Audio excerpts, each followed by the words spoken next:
बिस्मिल्लाहिर्रहमानिर्रहीम। Welcome to my YouTube channel. अस्सलाम वालेकुम स्टूडेंट्स, उम्मीद है आप सब खैरियत से होंगे। वीडियो स्टार्ट करने से पहले आपसे छोटी सी रिक्वेस्ट है, अगर आपने मेरे चैनल को सब्सक्राइब नहीं किया तो प्लीज़ चैनल को सब्सक्राइब करें और कमेंट लाजमी किया करें, ठीक है जी। सो आज हम करेंगे allied school holiday pack grade 7 subject mathematics और एक्टिविटी नंबर 7 को हम डिस्कस करेंगे। तो स्टार्ट करते हैं जी। टॉपिक एक्टिविटी का आपको दिया हुआ है रेशो एंड प्रोपोर्शन के बारे में है ये questions. Each question has 4 options. MCQs है जी, आपने इन सर्कल करना है। The ratio of saving among 3 friend is as follow. रेशो बता रहा है वो 3 फ्रेंड्स में, ठीक है।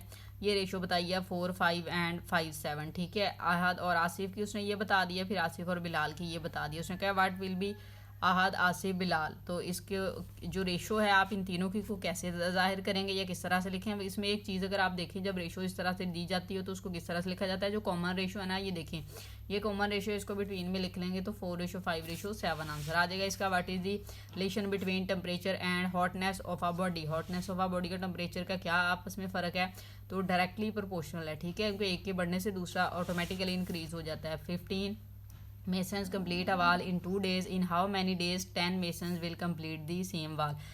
वो कह रहा है 15 मेसन जो है वो 2 डेज में वाल कंप्लीट करते हैं। In how many days 10 masons, तो 10 मेसन जो है वो वाल कितने में कंप्लीट करेंगे, तो वो 3 डेज में करेंगे। ये क्वेश्चन आप सॉल्व करके लिखेंगे तो ये आंसर आ जाएगा। If a man covers 50 kilometer in 1 hour, अगर जो है वो 50 किलोमीटर 1 घंटे में करता है, how much will he cover in 1/2 hour, तो वो हाफ में कितना करेगा। जाहिर है अगर एक में वो 50 कर रहा है तो आधे घंटे में वो उसका हाफ हो जाएगा, 25 किलोमीटर आ जाएगा। सना एंड नादिया है 4.9 meter and 0.01 meter long ribbons respectively. How many meters they need to make it 5 meter long all together, ठीक है जी। तो उसको ज़्यादा बनाने के लिए कितना टाइम लगेगा, तो ये वाला आपके पास का आंसर आ जाएगा 0.09 आ गया जी।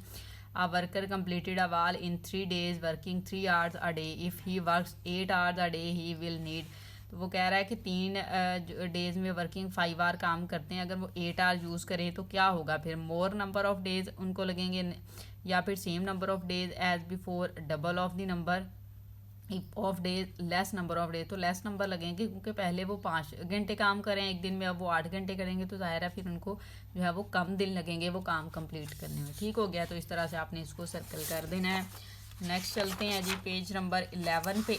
यहाँ पे क्वेश्चन आपको दिए हुए हैं कुछ।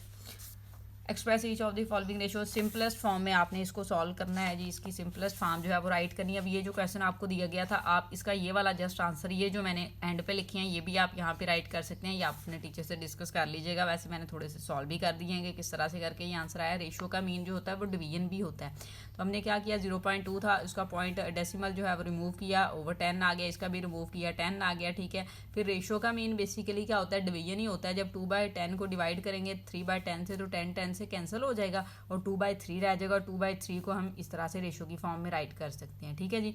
आगे वाला है, इसके भी हमने क्या किया, इसका पॉइंट डेसिमल रिमूव किया, 100 आ गया, इसका भी रिमूव किया 100। जब आप इन दोनों वैल्यूज़ को डिवाइड करेंगे ना, 25 और 100 डिवाइडेड बाई 45 और 100, तो 100 जो है डिवाइड के साइन को मल्टीप्लाई में कन्वर्ट करके 100 ऊपर जाएगा, वो कटिंग हो जाएगी, 25 और 45 होगा। इसको फर्दर आप अगर सॉल्व करें तो 5 के टेबल में इसकी कटिंग कर देंगे तो 5/9 आ जाएगा। उसको रेशो की फॉर्म में आपने इस तरह से लिख देना है। ये वाली जस्ट चीज़ें भी आप यहाँ पे राइट कर सकते हैं या आप अपने टीचर से डिस्कस कर लीजिएगा।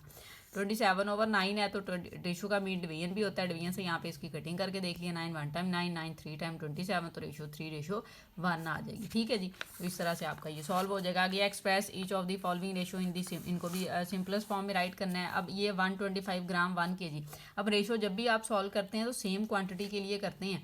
अब यहाँ पे क्वांटिटी उसने ग्राम में दी, यहाँ पे केजी दी है, तो पहले हमें केजी को ग्राम में कन्वर्ट करना था, ये 1000 बन जाना, तो इसलिए मैंने यहाँ पे 1000 लिखा है। 125 रेशो 1000 है, 125 इनको डिवाइड करके मीन इनकी कटिंग की है तो 1:8 आ जाएगा। 125/1000 को डिवाइड करेंगे ना तो 125 को 8 से मल्टीप्लाई करें तो 1000 आ जाता है, तो ये वाली रेशो बन जाएगी इसके बिटवीन में, ठीक है। आगे जी 760 मिलीलीटर 1 लीटर। अब देखिए ये मिलीलीटर छोटा है, ये लीटर ज़्यादा है, हमें सेम यूनिट में इसको लेके आना है। पहले तो हमने लीटर को लेके आना, तो उसमें 1000 लीटर होते हैं, मिलीलीटर होते हैं, ठीक है। तो हमने क्या किया, इसको 1000 से इसकी प्लेस पे हमने 1000 लिख लिया, इसको जब डिवाइड किया तो फिर ये इसकी कटिंग हो जाएगी, ठीक है जी। 19/20 250 आ जाएगा। उसके बाद है 4 डेज एंड 2 वीक्स। अब ये डेज हैं, ये वीक से पहले वीक्स को कन्वर्ट करेंगे डेज में, तो 14 डेज होगा, इसको कटिंग करेंगे तो 2 के टेबल में हो जाएगी 2:7, इसका फिर आंसर आ जाएगा। आप इस तरह से राइट कर देंगे। Next are the following is in proportion. अब वो पूछ रहा है कि क्या ये प्रोपोर्शन में है। प्रोपोर्शन में जब 4 वैल्यू दी जाएं तो प्रोपोर्शन में चेक करने का मेथड होता है, फर्स्ट को लास्ट से मल्टीप्लाई करें, इक्वल लगा के जो बिटवीन मीन जो यहाँ पे जो होता है ना एक्सट्रीम को मल्टीप्लाई करके इक्वल मीन के प्रोडक्ट के इक्वल होता है। तो एक्सट्रीम ये वाली वैल्यूज़ होती हैं, ये वाली, ये एक्सट्रीम का मल्टीप्लाई करें, इक्वल लगा के मीन को मल्टीप्लाई करें। क्या देखें सेम आंसर आता है। अगर सेम आएगा तो प्रोपोर्शन में होंगे। तो आपने इसी तरह से करके ये वाला मैंने रफ यहाँ पे कर दिया। अब आप टीचर से डिस्कस कर लीजिएगा कि ये भी सॉल्व करना था या जस्ट नो यस में ही आंसर देना था, ठीक है। तो फिर हमने क्या किया जी, 15 को 21 से मल्टीप्लाई किया और इधर इन दोनों को किया। इसका आंसर 315 आ गया, ठीक है। और इन दोनों को मल्टीप्लाई किया तो 320 आ गया। ये आंसर सेम नहीं आया तो आपने यहाँ पे नो राइट कर देना। अब इसको चेक किया है, इसको भी आपने ऐसे ही 18 को 12 से मल्टीप्लाई किया है, 216 आता है। 24 को 9 से किया 216 आ गया। तो ये प्रोपोर्शन में है तो आप यस राइट कर देंगे। इसी तरह से ये भी जो है ये प्रोपोर्शन में होगा तो आप यहाँ पे यस राइट कर देंगे। अब ये वाला जो काम है ये प्रोसीजर आप अपने टीचर से डिस्कस करके ही इसको राइट कीजिएगा। नेक्स्ट आ जाते हैं question number 3। There are 56 teachers in a school, out of them 44 are lady teachers. वो कहता है 56 टीचर्स हैं स्कूल में, उनमें से वो कह रहा है 42 जो है वो लेडी टीचर है and the rest are male. तो रिमेनिंग जो है वो मेल है। आपने रेशो फाइंड करनी है। सबसे पहले तो हमें मेल टीचर फाइंड कर लेनी है ताकि हम रेशो फाइंड कर सकें। मेल टीचर फाइंड करने का मेथड जो है कि टोटल स्टूडेंट थे, टीचर थे सॉरी, उसमें से लेडी टीचर माइनस कर दें, 56 में से 42 माइनस कर देना तो 14 आ जाएगा आपके पास। और ये इस मीन मेल की तादाद है, ये आपने लिखना नहीं है, ठीक है। मेल टीचर इतने हो गए। अब रेशो क्या कहा है उसने, मेल टीचर की रेशो लेडी टीचर के साथ। तो मेल टीचर कितने हमारे पास बन रहे हैं 14 और लेडी टीचर कितने हैं 42 है। तो ये आप लिख दें इस तरह से रेशो। और इसको सिंपल अगर करना है तो इसकी कटिंग कर सकते हैं आप। 14 1 टाइम और 14 3 टाइम 42 होता है तो ये 1:3 आ जाएगा। आगे रेशो उसने पूछी है आपके पास lady teacher to male teacher. अब लेडी टीचर कितने हैं 42, तो 42 पहले लिखेंगे, 14 बाद में कटिंग, यही रेशो चेंज हो जाएगी, 3:1 हो जाएगा। नेक्स्ट उसने पूछा है male teacher to total number of teacher. तो मेल टीचर कितने हैं 14, रेशो लगा के टोटल नंबर कितने हैं जी टीचर्स के 56, इसकी रेशो, तो इसकी कटिंग करें 1:4 आ जाएगा, 14 के टेबल में हो जाएगी। तो इस तरह से आप इसको जो है ना वो राइट कर सकते हैं। ठीक हो गया। आगे चलते हैं जी पेज नंबर 12 पे। The ratio of the length to the breadth of a rectangle is. वो कहता है लेंथ और ब्रेथ की वो रेशो दे रहा है 5:3। If the perimeter of the rectangle, perimeter उसने बता दिया 144 है। What is the length of the rectangle, rectangle की लेंथ आपने फाइंड करनी है। अब आपको जो उसने रेशो दिया उसमें से आप लेट कर लेंगे। लेट ये ज़ाहिर है लेंथ का पहले है ना, तो लेंथ का मीन 5 होगा और ब्रेथ मीन 3 होगा। तो लेंथ को आपने 5x कर लेना, लेट और ब्रेथ को 3x कर लेना। पेरीमीटर ऑफ रेक्टेंगल किसके इक्वल होता है, उसका फॉर्मूला होता है आपके पास 2 × L + B। ठीक है, ये फॉर्मूला होता है लेंथ प्लस ब्रेथ। ठीक है, तो आपने क्या करना है, ये जो इसका ये वाली वैल्यू लिखी, लेंथ हमने कितनी लेट की है 5x, और ये किसके इक्वल था उसने खुद ही बता दिया 144, तो आपने इसको 144 के इक्वल रख लेना है। ठीक है जी। फिर आप इन दोनों को ऐड करेंगे तो 8x हो जाएगा, 2 को आप उधर ले जाएं, इसको बल्कि मल्टीप्लाई पहले कर ले तो 16x हो जाएगा। हमें x की वैल्यू चाहिए, 16 को उधर ले जाएंगे तो उधर जाके 16 जो है वो डिवाइड में चला जाएगा, यहाँ से कैंसिल आउट हो जाएगा। तो x की वैल्यू 9 आ गई। अभी ये लेंथ की वैल्यू नहीं है, ये x की आई है। अब जो लेंथ हमने लेट की थी उसमें x की प्लेस पे वैल्यू पुट करवा दें यहाँ पे। तो 5x है लेंथ, हमने 9 की प्लेस पे x की प्लेस पे सॉरी उसकी वैल्यू पुट करवाई, तो आपके पास ये लेंथ की वैल्यू आ गई है 45 मीटर। तो इस तरह से आप ये क्वेश्चन जो है ना वो रेशो वाला सॉल्व कर सकते हैं। ठीक है, मे भी किसी और मेथड से भी ये हो सकता है, अगर आप उससे करना चाहें तो कर सकते हैं। नेक्स्ट है question number 5। The ratio of the number of the male operator to the number of female operator. Male operator की और फीमेल ऑपरेटर में रेशो बता दिया 5 और 8 की। If there are 85 male operator, 85 वो कह रहा है मेल ऑपरेटर हैं। How many worker are there in the factory, तो फैक्ट्री में टोटल वर्कर कितने हैं। तो लेट मेल ऑपरेटर को हमने 5x यहीं से ले लिया, फीमेल को हमने ले लिया 8x। ठीक है, मेल की रेशो जो है वो उसने हमें बता दी हुई है, मेल ऑपरेटर उसने बताए थे, तो हम 5x को इक्वल 85 लिख सकते हैं, हमने लिख दिया। यहाँ से हम x की वैल्यू फाइंड करेंगे तो 85 को 5 पे डिवाइड करें 17 आ जाएगा आपके पास।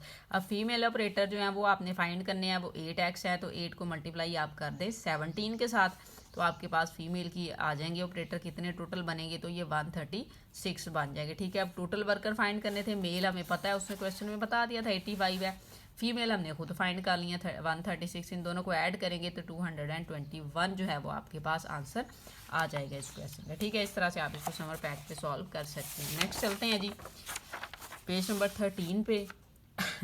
दी height of a child increase in the ratio, वो कहता है चाइल्ड की जो हाइट है वो इंक्रीज हो रही है 2:3 से।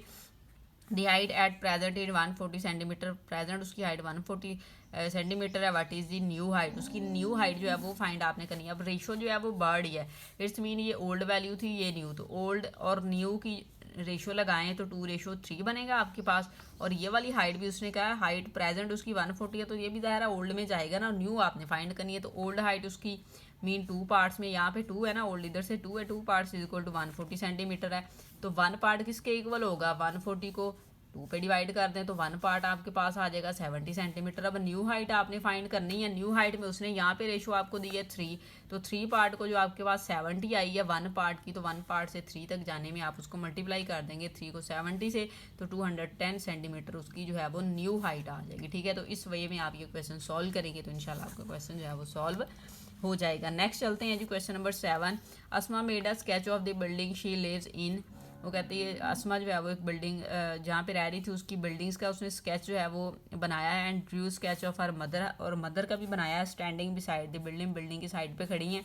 There is something wrong in this picture. वो कहता है इस पिक्चर में कुछ रॉन्ग है। ए में can you tell what is it, कि वो क्या रॉन्ग है वो आपने बताना है। अब ए का आंसर मैंने यहीं पे लिख दिया क्योंकि बी पार्ट भी था वो सॉल्व करना था, वो नीचे कर लिए। ए आप यहाँ पे ए लिख के ना उसका आंसर यहीं पे मेंशन कर देंगे। ठीक है, अब अगर आप ध्यान से देखें तो ये बिल्डिंग्स हैं, ये उसकी मदर है, मदर की हाइट और बिल्डिंग्स की हाइट देखें इक्वली तकरीबन लग रही है, कुछ बिल्डिंग से ऊपर बल्कि जा रही है, तो ऐसा तो नहीं होना चाहिए। बिल्डिंग्स चाहे जितनी भी हों उन सारी बिल्डिंग से उसकी हाइट ज़ाहिर है कम होनी चाहिए थी। ठीक है, तो ये एक मिस्टेक है। आप यहाँ पे लिखेंगे in this sketch Asma mother appears almost as tall as the building, in reality a person in much shorter than a multi storey building, the scale proportion is wrong. यहाँ पे स्केल प्रोपोर्शन जो है वो wrong mean ratio wrong use की हुई है height की, buildings और मदर की। ठीक है, तो ये आप छोटी सी यहाँ पे एक्सप्लेनेशन जो है वो दे देंगे ए के लिए। अब बी पार्ट उसने आपको दिया हुआ है, the actual height of the building is 15 feet and the ratio between the height of the building and the height of Asma mother is 3:1। ठीक है, टोटल हाइट वो कह रहा है बिल्डिंग की 15 है, और रेशो जो है वो बिल्डिंग और अस्मा की मदर की हाइट में 3:1 की है। तो आपने अस्मा की जो मदर है उसकी हाइट की रेशो फाइंड करनी है, मीन उसकी हाइट फाइंड करनी है। तो बिल्डिंग और मदर की रेशो उन्होंने आपको दी है 3:1, आप लिख देंगे। फिर बिल्डिंग्स के जो कितने पार्ट बन रहे हैं 3 पार्ट, और उसकी हाइट उसने दी है 15, तो आपने 3 part is equal to 15 write कर देना है। 1 पार्ट की आपको चाहिए, इधर 1 पार्ट को इधर ही रहने दे, 3 को उधर ले जाए, डिवाइड हो जाएगा तो 5 फीट आ जाएगी। ठीक है, जो 1 पार्ट की आएगी। तो मदर की जो हाइट है, इधर हाइट है आप लिख भी सकते हैं, मैंने ये लिख दिया, ये हाइट है, इसका मीन 1 पार्ट है, तो 1 पार्ट को आप मल्टीप्लाई, 1 पार्ट की कितनी है ये 5 फीट, तो 1 को आप 5 से मल्टीप्लाई कर दें, क्योंकि मदर की यहाँ पे 1 है ना रेशो, तो 1 को जो आंसर आया उसके साथ मल्टीप्लाई करें तो 5 फीट आ जाएगा। तो ये आपके पास जो है ना वो मदर की हाइट आ जाएगी। ठीक है जी, तो इस तरह से आपका ये वाला क्वेश्चन भी सॉल्व हो जाएगा। और नेक्स्ट जो क्वेश्चन है इंशाल्लाह नेक्स्ट वीडियो में उसको डिस्कस करते हैं। उम्मीद है आपको वीडियो अच्छी लगी होगी। वीडियो अच्छी लगे तो लाइक एंड शेयर ज़रूर करें। Thank you.